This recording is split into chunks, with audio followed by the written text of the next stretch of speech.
जिसको भी ज़रूरत हो मेरी, मैं उनको हेल्प कर पाऊँ।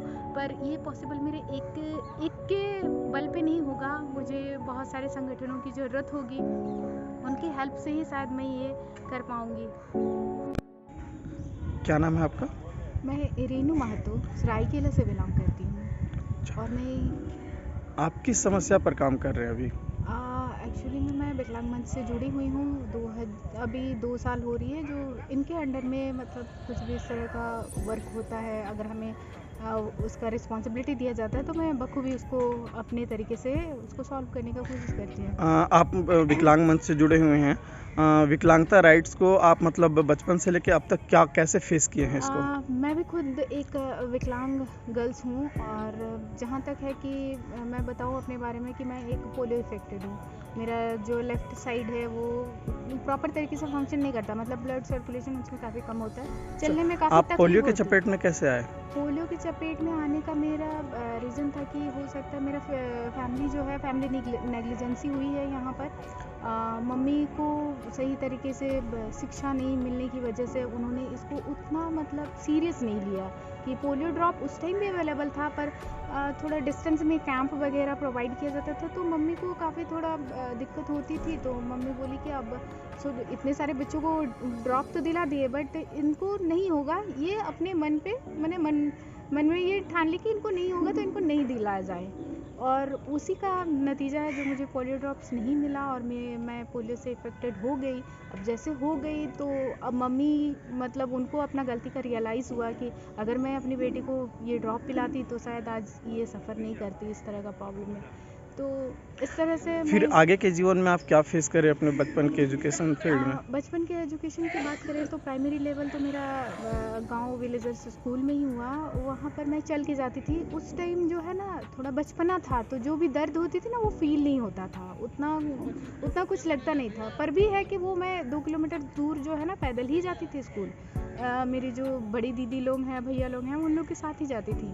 उसमें उतना मतलब मैं उतना चैलेंजेस जो भी प्रॉब्लम है ना उतना फेस नहीं किया। वहाँ से प्राइमरी से जैसे मैं मिडिल में आई, मिडिल का डिस्टेंस काफ़ी दूर चल गया। मिडिल मिडिल स्कूल की मतलब मिडिल वाली डिग्री अपनी ली, अपने 6 से लेके स्टैंडर्ड 8 की डिग्रीज ली मैंने।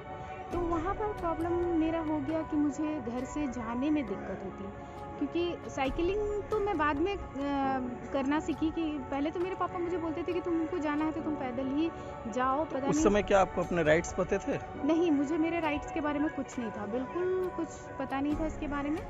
तो मैं बस मेरा था कि मुझे पढ़ना है, अब मुझे पैदल जाना है या फिर साइकिल करके जाना है। और पापा एकमात्र सोर्स ऑफ इनकम थे हमारे फैमिली के। हम लोग 6 भाई बहन हैं जो कि पापा खुद कमाते थे और हम सारे लोगों का भरण पोषण होता था। तो होता क्या है कि यहाँ पर अगर पापा मेरे पीछे रहते तो इनकम नहीं होगी, और इनकम नहीं होगी तो घर के सारे जो भी हैं वो लोग भूखे प्यासे रहेंगे। तो इसीलिए पापा बोलते थे कि तुमको जो कुछ भी करना है सेल्फ करना है, मतलब जाना भी है स्कूल, आना भी है तुमको खुद से। प्रॉब्लम तो बहुत हुई, फिज़िकली काफ़ी दर्द होता था, जैसे अभी चल के जाती थी। मतलब 2-1 महीने मैंने ऐसे पैदल जाना आना शुरू किया। फिर मैंने ना ज़िद पकड़ लिया कि बाबा मैं साइकिल चला के रहूँगी, मैं साइकिल चलाऊँगी। और मैंने साइकिल चलाना सीखा।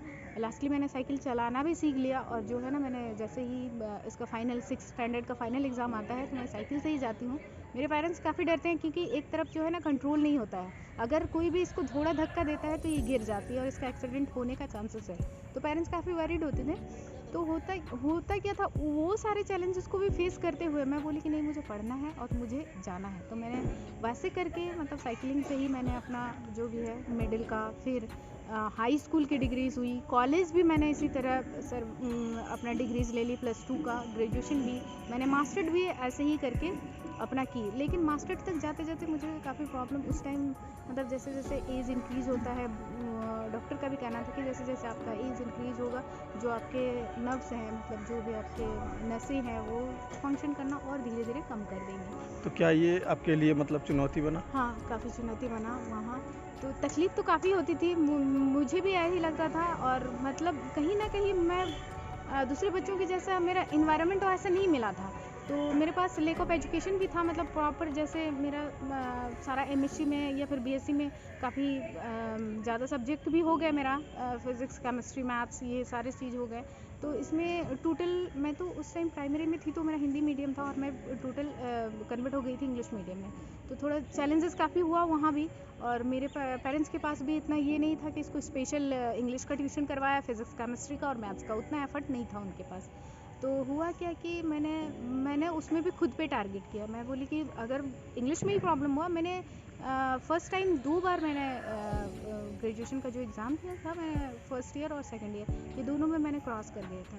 पर मेरे पापा बस मुझे यही मोटिव करते थे कि बेटा अगर तुम फेल हुई और तुम पढ़ना बंद कर दोगी, ऐसा संभव नहीं है। उनका मैंने आप लोगों को मीटिंग में भी इस मैटर को जिक्र किया था कि जो प्रपोज़ल आया था वो एक दिव्यांग मतलब फैमिली से ही, दिव्यांग फैमिली तो नहीं बोला जाएगा, दिव्यांग पर्सन ही थे जिन्होंने अपना प्रपोज़ल शादी के लिए रखा।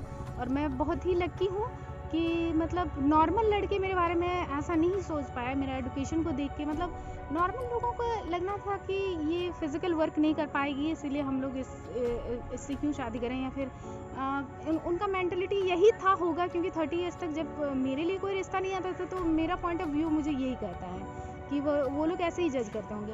तो लास्टली इन्होंने जैसे प्रपोज़ल रखा तो घर पे गया प्रपोज़ल, फिर मेरे बड़े दादा मुझे बोलते हैं कि देख लो तुम ऐसा ही प्रपोज़ल आ रहा है, पर मैं भी मतलब 100% तुम्हारे साथ नहीं हूँ, क्योंकि मुझे लग रहा है कि तुम ना बोलेगी। तो मैंने बोला कि दादा एक बार मैं इस पर्सन से मिल लूँगी, जब इतने सालों के बाद कोई प्रपोज़ल लेके मेरे घर पे आया है तो मैं ज़रूर इस पर्सन से मिलूँगी।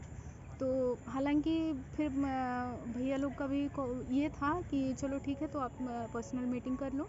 तो मेरे जो अभी भगना बने वो लोग भी साथ में थे। तो मैं ऐसे ही मैं तो उस टाइम रांची में ही रहती थी और मेरा मतलब कंपटीशन का प्रिपरेशन चल रहा था, मैं रांची में रहती थी। तो मैं गई रांची से जमशेदपुर गई, ऐसे ही कोई एक छोटा सा रेस्टोरेंट था, सब वहाँ बैठे हैं, मैंने अच्छे से बात किया।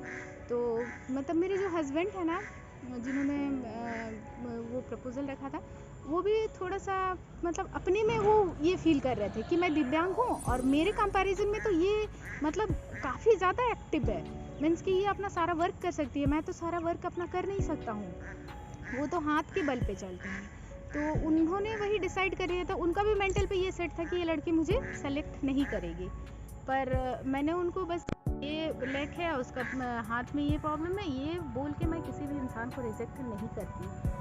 मैं सिर्फ देखती हूँ कि वो इंसान अगर मेरे लिए कोऑपरेटेबल है, वो मुझे कोऑपरेट करेगा, तो मैं इस रिश्ता के लिए बिल्कुल मंजूरी दूंगी। मैंने और उसके बाद शादी हो गई? हाँ, उसके बाद शादी हुई, लेकिन इसमें भी एक कंट्रडिक्शन और आया कि मेरे जो पापा हैं ना वो इस रिश्ता के लिए बिल्कुल माने नहीं। यहाँ तक कि पापा मतलब मेरे साथ तो बात करना भी बिल्कुल बंद कर दिए थे। मैं अगर प्रणाम करने के लिए जाती थी तो पापा उठ के चल जाते थे, काफ़ी बुरा लगता था इसमें। तो हुआ क्या कि बुरा लगा तो लास्ट शादी के डेज तक भी पापा मतलब खुश नहीं थे, बिल्कुल खुश नहीं थे। तो फिर हुआ क्या, जैसे शादी का फंक्शन हुआ उसमें वीडियो सीओ, यहाँ तक कि यहाँ का जो डिसेबल सिटीजन है वो परफेक्ट था। और धीरे धीरे पापा अभी आप किस तरह का स्ट्रगल कर रहे हैं?